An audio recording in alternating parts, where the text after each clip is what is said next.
guys, welcome back to our YouTube channel V&V Vlogs.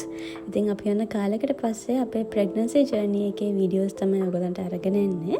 ඉතින් මේ video series එකේ අද අපි ඔයගලන්ට අරන් එන්නේ අපි කොහොමද baby shopping ගියේ, අපි බබාට රෙදි ගත්තේ කොහොමද, සහ ඒවා සෝදගෙන organize කරගත්තේ කොහොමද කියලා තමයි අපි මේ video එකකින් අරගෙන එන්නේ. ඉතින් අපි පානදුරේ ඉන්නේ. ඉතින් මම hospital list එක බලලා අපි Tiny Talks පානදුරේ baby කඩයක් තියෙනවා. ඒකෙන් තමයි අපි වමනා list එක අරගත්තේ. ඉතින් මුලින්ම hospital list එකට අවශ්‍යම දේවල් ටික අපි සෝදලා ලෑස්ති කරගන්න තමයි හදන්නේ. ඉතින් අපි baby shopping ගියේ මාස 6ක් 7ක් විතර සම්පූර්ණ වුණායින් පස්සේ. ඉතින් hospital bag එකට ගත්ත දේවලුත් අපි දවස් කීපයක් ඇතුළත තමයි සේදුවේ.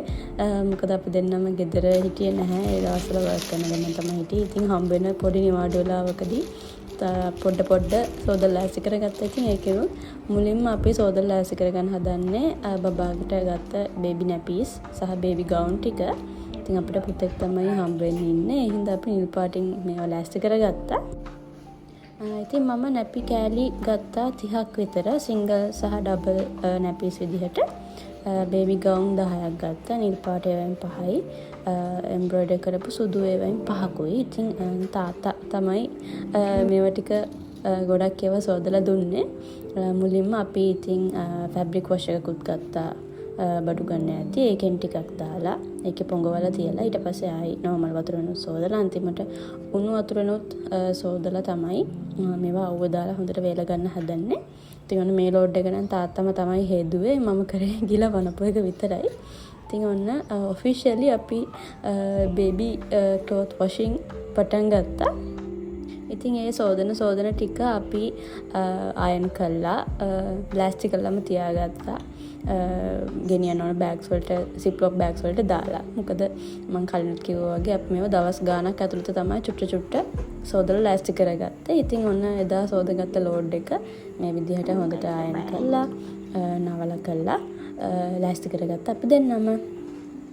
ඉතින් මේක හරිම එක්සයිටිං වැඩක් වුණා. ඉතින් අපි පුතා වෙනුවෙන් මේ දේවල් ලෑස්ති කරගන්න එක අපි දෙන්නම තමයි මේ දේවල් තනියම ලෑස්ති කරගත්තේ hospital list එක බලලා. ඉතින් මෙන්න මේ විදිහට සෝදාගත්ත හැම දෙයක්ම වෙන වෙනම සිප්ලොක් බෑග්ස් වලට දාලා තමයි මම ලෑස්ති කරගත්තේ. මේ තියෙන බේබි ගවුන් ටික වෙනම, සිංගල් නැපීස් and ඩබල් නැපීස් ටික වෙන වෙනම පැක් කරගත්ත විදිහ. එතකොට මෙහි තියෙන දවස් ගාණක් ඇතුළත හොස්පිටල් බෑග් එකට ඕමනා කරන ලිස්ට් එක ලෑස්ති කරලා පැක් කරගත්ත විදිහ.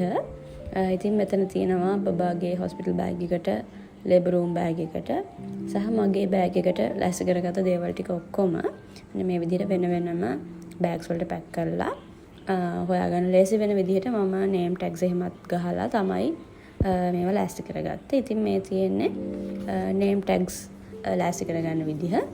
එක බෑග්ස් වලට දාගත්ත අයිටම්ස් මොනවද කියලා මම මෙතන one by one label ගහලා තියාගන්නවා. එතකොට හස්බන්ඩ් උනත් හොයාගන්න ලේසි. මගේ ළඟ ඉන්න කෙනෙක්ට උනත් මට හොයලා දෙන්න ලේසි. ඉතින් මේවා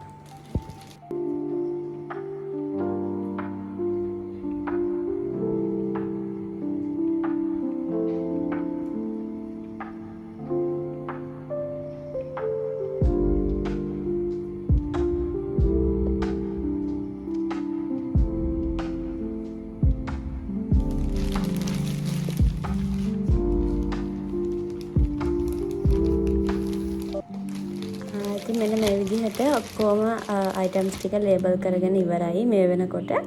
ඉතින් මේ වෙනකොට මට නම් හරිම මහන්සියි. ඉතින් ප්‍රෙග්නන්සි කාලේ මහන්සිය ගැන ඉතින් ආයෙ අමුතුවෙන් කියන්න දෙයක් නැහැනේ. මට එපා වෙලා හිටියේ. ඒ හින්දා අපි හොස්පිටල් බෑග් එක පැක් කරගත්ත විදිහ වෙන දවසක බලමු. එහෙනම් අපි ළඟ වීඩියෝ එකකින් හම්බ වෙනකන් අපි ගිහින් එන්නම්. බයි.